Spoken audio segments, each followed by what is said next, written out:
Hi, my name is Antonio Arroyo, and my mission is to provide the world's best free resource on how any business owner in any industry can grow their business without getting a loan. And today, I'll be explaining how to become number one in your market. So to begin, I want to explain how most companies go about trying to become number one in their market. Most companies try to become number one by taking down the already existing number one company. They try to do this by providing a better mousetrap, a better product or service, offering lower prices, delivering faster results, or other things. There's other things you could do to try to accomplish that feat. And I'm going to go over a story explaining this. So in the 1920s, Listerine dominated the mouthwash industry. Listerine was positioned in the marketplace as that medical mouthwash that kills the germs that cause bad breath. And it worked for them. It worked out great. They were the number one selling mouthwash in all of the country, and everyone practically used Listerine. But in the 1950s, this company named Lavoris tried to take Listerine's number one spot as the medical mouthwash. And they did this by giving their products to dentists in hopes that, the consumers would see their dentist using the mouthwash and think, I need to use this mouthwash because my dentist is using it. So that's Lavoris's technique on how they try to take out and become number one and replace Listerine. But little did they know, they failed because the medical mouthwash spot was already taken by Listerine. So when Lavoris came around, people were like, I don't need a medical mouthwash. I already have one. Listerine works fine. So what? But what Lavoris did not capitalize on, and what they should have capitalized on, was the taste. Because Lavoris tasted way better than Listerine did. People hated the way Listerine tasted. But Lavoris tasted good, but people didn't care about that because they were positioned as medicine as well. And, people don't think medicine tastes great. So that's why, Lavoris failed. But in 1966, a company named Scope, which was owned by Procter & Gamble, did something a little bit different. They used the same recipe as Lavoris, and they didn't try to position themselves as the medical mouthwash. What they did try to position themselves as was a good tasting mouthwash. And by doing this, they deranked Listerine as the number one mouthwash because they were no longer competing with Listerine. Listerine was a medical mouthwash. Scope was a good tasting mouthwash. These were two different things, and everyone thought, hey, mouthwash already makes my breath smell good, but I want a good tasting one. So within days, the market share that Listerine had moved over to Scope, and Scope became the biggest, largest mouthwash company in the country. And that's the lesson of the day. The lesson of the day is if you want to be number one in your market, the real key to doing that is to create your own new market. Because when you do that, you are already the number one biggest in your market because you're the only one in the market.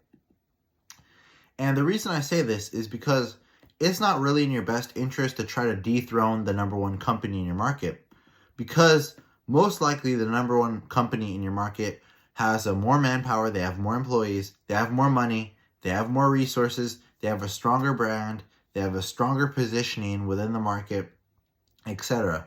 Plus inertia, something that you could look back on the Lavoris example. There was not a big enough push for people to stop using Listerine and start using Lavoris. Even though Lavoris tasted better, it wasn't positioned that way, so people weren't, motivated to change. But with Scope, they did use that positioning. It tasted better, and that was a big enough push for people to change from using Listerine to using Scope. Now, some other examples of this at work. When people decided, hey, I'm not going to compete with this market, what we're really going to do is we're going to create our own new market, is Red Bull versus the soda industry. If you didn't know, at one point, Red Bull was competing with the soft drink industry.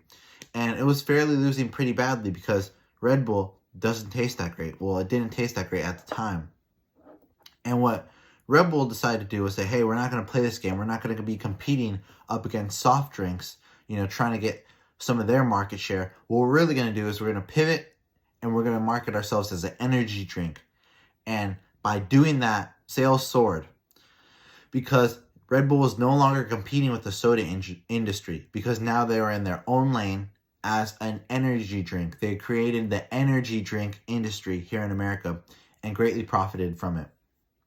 And probably maybe one of the best known examples is Apple versus IBM. Now, in 1981, IBM released the first personal computer. IBM was huge at the time. They were one of the biggest companies. But, and at the time, Apple was just a small company. So 3 years later, after, IBM releases their personal computer, Apple comes along and releases the Apple Macintosh.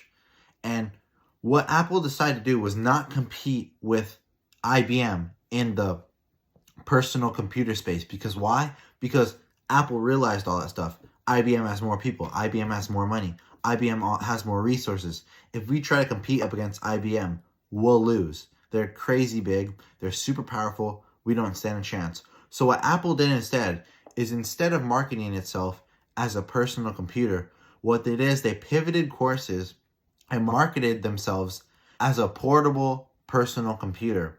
And by doing this, Apple was able to gain market share and take a lot of IBM's customers because everyone wanted a personal portable computer.